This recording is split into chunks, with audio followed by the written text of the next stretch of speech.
అసలు రాహుల్ గాంధీ ఈ యాత్ర చేయడం మీద కాంగ్రెస్ పార్టీలోని ఇంటర్నల్గా కొంతమంది మీటింగ్ జరిగినప్పుడు మనకి త్వరలో ఎన్నికలు ఉన్నాయి, చాలా డబ్బు ఖర్చు అవుతుంది, ఇలాంటి సమయంలో ఈ యాత్ర అవసరం లేదని చెప్పి కొంతమంది చెప్పినప్పటికీ కూడా రాహుల్ గాంధీ వాళ్ళ మాట వినలేదు, నేను చేసి తీరుతానని చెప్పడం జరిగింది అనేది కొన్ని సోర్సెస్ చెప్తున్నాయి. ఈ ప్రభావం ఏమైనా ఉంటుందా?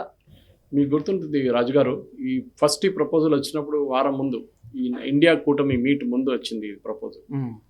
అప్పుడు ఇమ్మీడియట్ ఆ మీటింగ్లో అందరూ అబ్జెక్ట్ చేశారు, ర్యాలీ చేయకండి, ఇప్పుడు పరిస్థితి కరెక్ట్ లేదు, మీరు ఎలక్షన్ ఓడిపోయారు, దాని నడిమిట్లో అంటే ఎలక్షన్ అనౌన్స్ కాగానే క్యాండిడేట్ సెలక్షన్ డిసైడ్ చేయాలి, మీరు ఎక్కడ పెడతారు క్యాండిడేట్స్, మేము ఎక్కడ పెట్టబోతాం డిసైడ్ చేయండి, మీరు ఇక్కడ ఢిల్లీలోనే ఉండాలని చెప్తారు. ఈయన ఒక ఎస్కేపిస్ట్ నెంబర్ 1 రాహుల్ గాంధీ. ఆయనకి రెస్పాన్సిబిలిటీ తీసుకోడు, ఆయనకి అథారిటీ కావాలి, అంటే డెసిగ్నేషన్ కావాలి, కానీ దాని గురించి అడగకూడదు ఏమైంది ఆ డెసిగ్నేషన్ ఇచ్చిన తర్వాత. ఓకే, సో ఒక రెస్పాన్సిబిలిటీ ఉన్నప్పుడు మీరు you should be kind of authority ఇచ్చినప్పుడు దానికి ఫైనల్ రిజల్ట్ కూడా మీరే రెస్పాన్సిబుల్.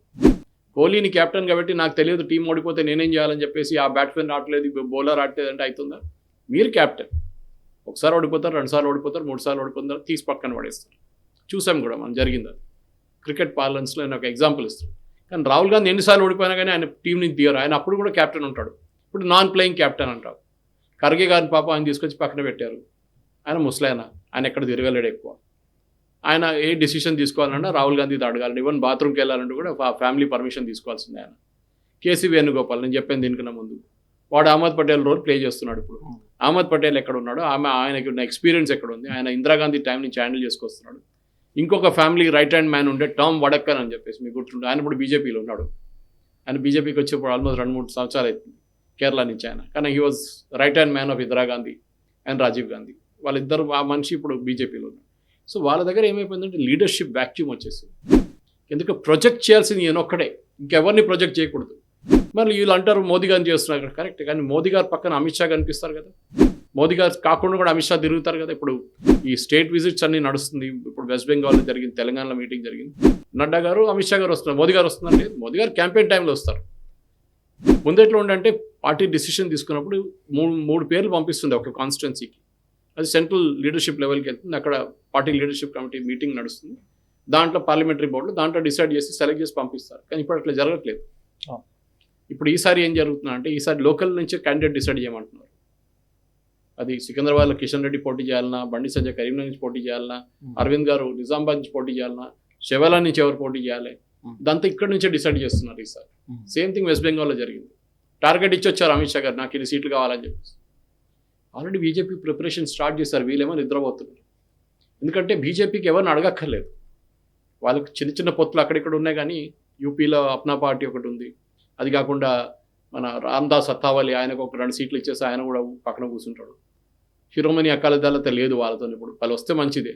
అది కాకుండా షిండే గారు ఉన్నారు, మన అజిత్ పవార్ గ్రూప్ ఉన్నారు మహారాష్ట్రలో.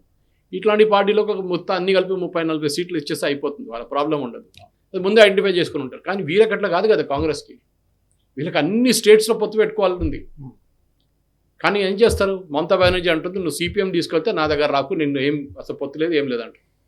కాంగ్రెస్కి ఏమో సిపిఎం లేకుండా ఏం చేయరు, సిపిఎంతోనే మేము వస్తాం వెస్ట్ బెంగాల్. అదే టైంలో కేరళలో కుక్కల్లా కొట్టుకుంటున్నారు సిపిఎం కాంగ్రెస్ కలిసి. చెప్పులు తీసుకొని, హెల్మెట్లు తీసుకొని, ఫ్లవర్ పాట్స్ తీసుకొని తలమే కొట్టుకుంటున్నారు అక్కడ కేరళలో. సో అట్లాంటి పరిస్థితుల్లో కేరళలో మీరు కొట్టుకున్నప్పుడు మీరు బయటకు వచ్చి మళ్ళీ అలయన్స్ ఏం పెట్టుకున్నారండి, అర్థం కావట్లేదు. అలయన్స్ అంటే అన్ని స్టేట్స్లో అలయన్స్ ఉండాలి. ఇప్పుడు ఒక స్టేట్లో అలయన్స్ ఉంటుంది, ఇంకో స్టేట్లో ఉండదంటే కేరళ బార్డర్ క్రాస్ చేయగానే తమిళనాడుకి రాగానే అక్కడ అలయన్స్ పొత్తుంది వాళ్ళకి ఇద్దరికి. ఇక్కడేమో వీళ్ళు బీజేపీ టీము, కాంగ్రెస్ ఏమో అంటారు నువ్వు సిపిఎం బీజేపీ టీం అంటారు. కానీ యాక్చువల్లీ వీళ్ళే టీమ్స్ అక్కడిక్కడ. సో ఈ యాత్రతో ఏం జరగదు అసలు, ఓన్లీ ఒక డైవర్షనరీ టాక్టిక్ ఇది. ఎందుకంటే ఇప్పుడు వాళ్ళని ఎవరు సీరియస్గా తీసుకుంటలేరు, అట్లీస్ట్ కొంచెం మీడియాలో కనిపిస్తాడు కదా కొన్ని రోజులు అని చెప్పేసి నడిపిస్తున్నాను, దానికన్నా మిగతా ఇంకేం నడవట్లేదు. జాతీయవాద జర్నలిజానికి అసలైన వేదిక నేషనలిస్ట్ హబ్ ని సబ్స్క్రైబ్ చేసుకోండి. నోటిఫికేషన్స్ కోసం బెల్ ఐకాన్ పై క్లిక్ చేయండి.